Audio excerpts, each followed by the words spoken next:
Today, I'm going to teach you a little mental health activity that allows you to step into God's presence. And the idea is to create a mindset shift on those days when you're struggling or you're needing some answers. And I'm going to teach you that getting into God's presence can get you out of the funk. Get a journal or something to take some notes, maybe to help you remember the steps. You may need to pause. Here's another disclaimer is if you are feeling suicidal or, you're really in a traumatic state, that's not what this is for. So make sure you seek medical attention or you call 911. This is more to practice emotional health and a healthy mindset.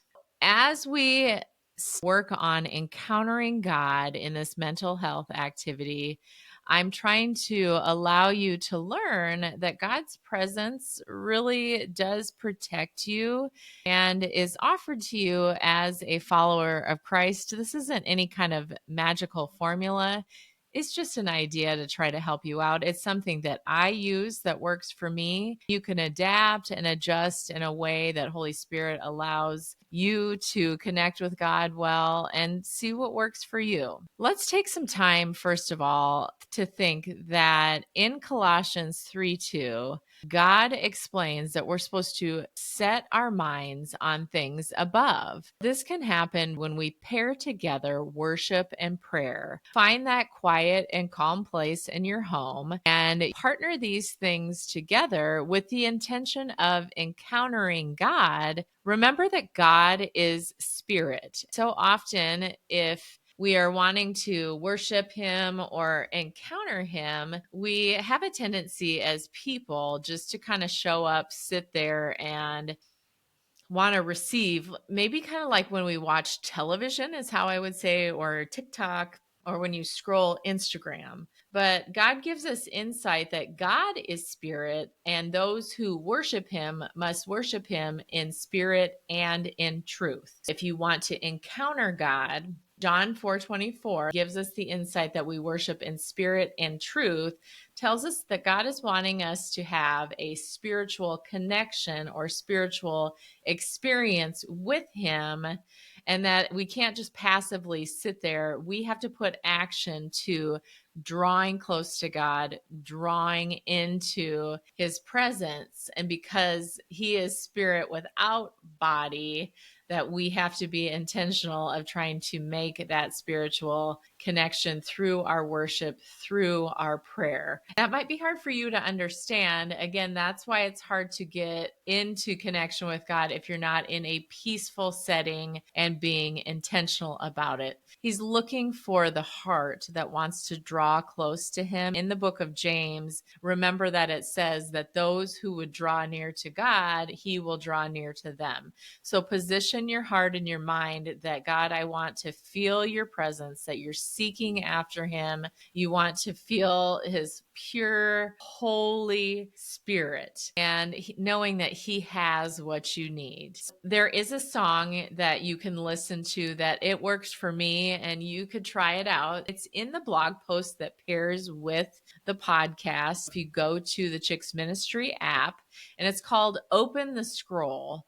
And as you listen to this song, be intentional about trying to connect with the Spirit of God. That comes through getting very peaceful, breathing deeply, relaxing, and just clearing your head out. Maybe it's thinking of your favorite scripture, because scripture is truth. Maybe it's praising God for moments in your day that you know that good things happened and you believed it was him.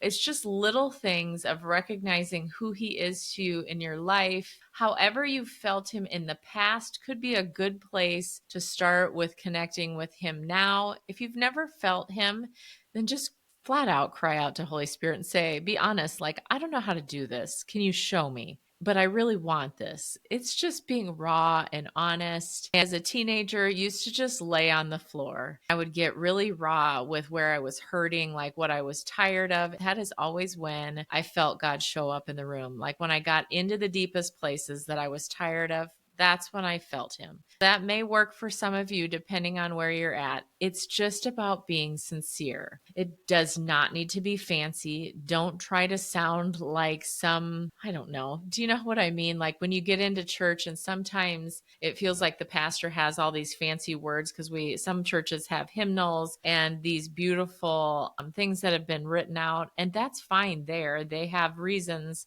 for ceremony. Don't do that in this connection and encounter with God. This is that real personal moment where you're just having a conversation. You're being raw. You're connecting with him spirit to spirit like you would a grandparent or a parent when you really need help. And connect with him in a place of love, in a place of peace, and just pay attention. It can be the littlest thing. Maybe it's a little tickle on your skin. I feel it sometimes in the back of my neck, my head, my arms. Everybody's different on the way they feel it. Sometimes you will just feel peace, love, because that's who God is. Scripture actually says that God is love. Maybe you'll just feel loved. Maybe you'll feel a little bit better. Anytime that I get into the presence of God, I actually just feel better. I know that's him. Part of the idea of encountering is then being intentional about transforming your mind and your thoughts. If you're feeling negative, bitter, angry, depressed, whatever it is, what do you need to be set free from? Once you have gotten settled in and you've connected your spirit with God, then it's time to start talking to him about what do you need to be set free from. It's not going to all get done in a day. You might have a long list. Let Holy Spirit help you come up with what's first. Where do I need to go first, Holy Spirit? Show me what's weighing on me or what's causing me to spin. I know a lot of us don't like this, but I want you to know that repentance, going to that place of like, what do you just need to own up to? Have you been angry and snappy?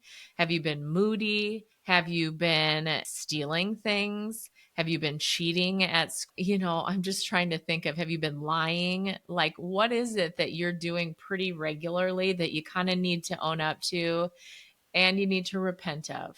Because those regular sinful habits a lot of times open the door to giving the enemy a foothold in your life, and he'll mess with your thoughts. And it doesn't mean I'm not saying you're demon possessed. I'm not saying that. But what it is he will use any little thing to try to get influence. He will try to just draw you into chaos and messing with your mind. If you're lying all the time, sometimes it could just be that you're having to keep your lies straight. It's exhausting. It's causing problems in your friendship.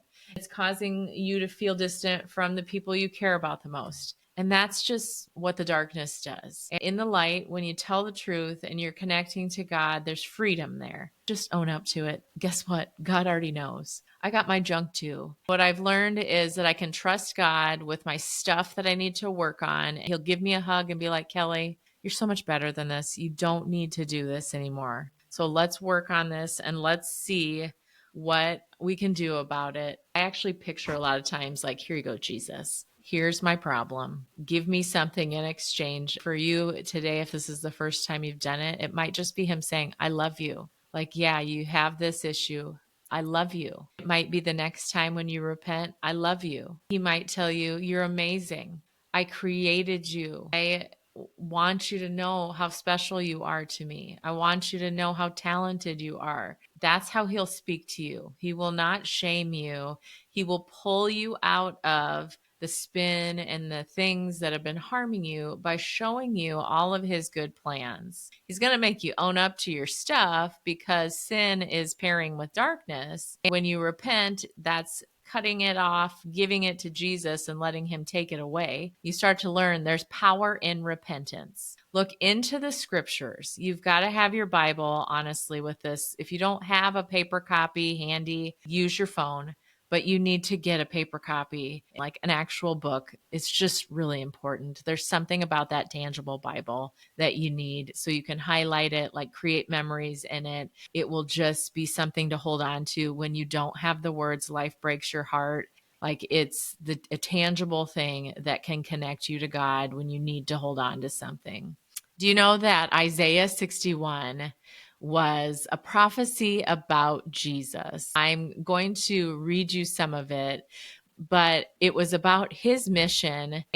It was a beautiful picture of the way that he could set us free. I want you to read Isaiah 61. I'm going to read it, but this is a passage you should go to anytime you need freedom. You ask God to help you believe that Jesus can set you free. It sets your heart and your mind on the belief that, God, I know you can do this. I know this is why you sent Jesus. If you've not ever heard this, it's such a beautiful picture. So imagine Jesus, close your eyes, picture him saying, "The Spirit of the sovereign Lord is on me because the Lord has anointed me to proclaim good news to the poor. He has sent me to bind up the brokenhearted, to proclaim freedom for the captives and release from darkness for the prisoners, to proclaim the year of the Lord's favor and the day of vengeance of our God, to comfort all who mourn and to provide for those who grieve in Zion, to bestow on them a crown of beauty instead of ashes, the oil of joy instead of mourning, and a garment of praise instead of a spirit of despair. They will be called the oaks of righteousness, a planting of the Lord for the display of his splendor." This is, again, one of those scriptures that you need to read it over and over and over. It's about these exchanges that Jesus came, that God equipped him to bring good news about binding up brokenness, freedom he's exchanging freedom for captivity. That's for those who have been tricked by the enemy. Captivity is where the enemy lied to you about things and took you captive because of lies. We have met people who do this. There are pedophiles and evil people who do this to children. They trap them with lies and do horrible things. They harm kids. It's the perfect example. They make them captive. The child didn't do anything wrong. And the enemy does that to us. But Jesus also releases from darkness the prisoners. And prisoners are people who are in prison because they did something wrong. Jesus even brings us out of prison when we've done things wrong. We sinned, knowingly. And Jesus sets us free even in the places we knowingly sinned, if we will repent and we will bring it to him.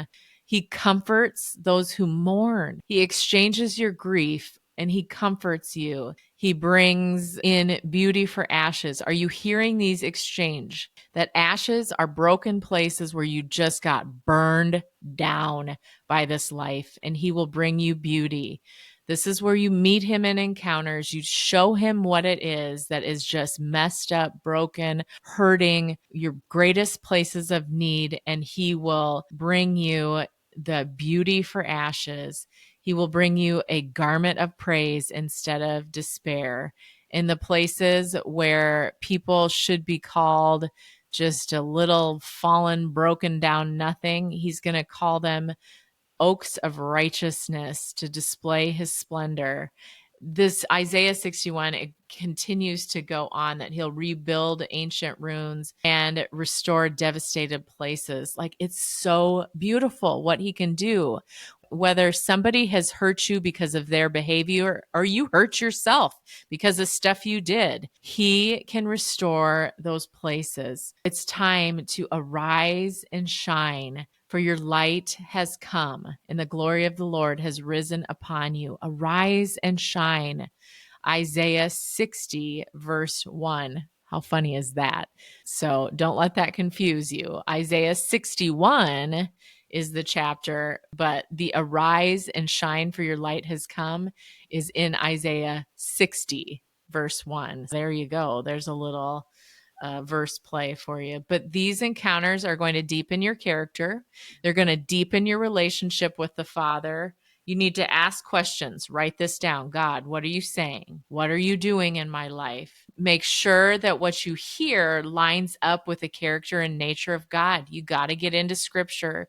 You got to look for him in the pages. So what you write down, then you start looking into scripture. Does God look like this? Is it kind? Is it loving? If it's convicting, that's okay. If it's leading you into holiness and pureness and telling you you're too awesome, those are the things that does line up with God's character. He will convict you to bring you up out of darkness, to get you up out of the sludge and the muck the enemy has led you into. He will bring you out of prisons and captivity. He will heal you, and it's worth it. Take time to worship in spirit and in truth and encounter God. Learn to step into the higher ways. God is saying to you today, come up here. It's time for you to arise and shine, for light has come.